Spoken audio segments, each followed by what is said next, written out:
Hindi porket nag-vlog kami, tamad na po kami. Galit na galit, gustong manakit, pag-inggit, pikit. For today's video ay magtatagalog muna nga tayo para naman maintindihan nga po ng iba. Hello sa mga basher!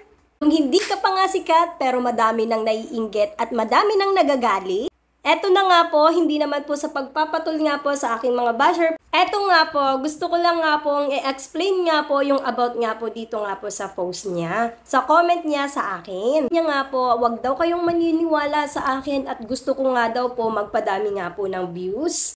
Common na po sa paggagawa nga po ng mga vlogs ko po, ay minsan ay gusto ko nga po makahakot nga po ng mga viewers. Kaya nga po kami nagbablog para nga po may mga viewers.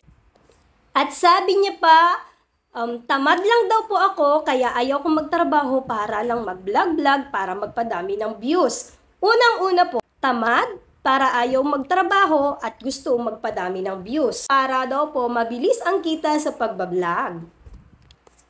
Unang-una po, sa pagbablog po, hindi po agad-agad kikita.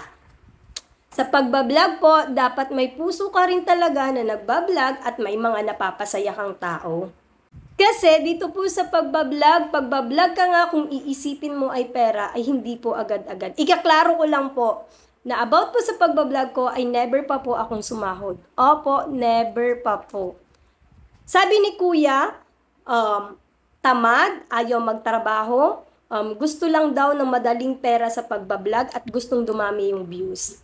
Actually po, sa mga nagbablog po, hindi po yung walang mga trabaho. Madalas nga po sa mga vlog ngayon ay mga professional pa. May mga doktor, pulis, teacher, abogado, lahat ng mga may professional minsan nagbablog kasi yun nga po yung puso nila at may mga tao na natutulungan sila.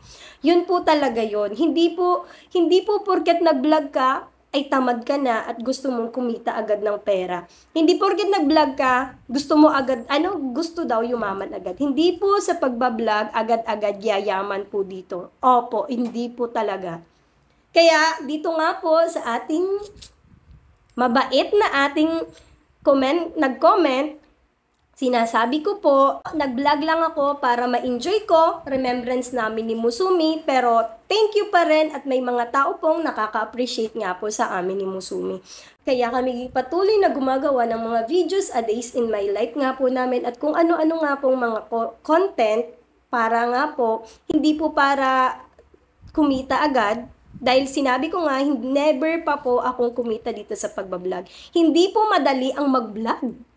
Hindi po madali. Hindi po madali at kami po mismo yung magbibideo, mag-i-edit, magbo-voice over, maglalaan po kami ng oras at syempre may mga bagay din nga po kaming pinagkakaabalahan pa.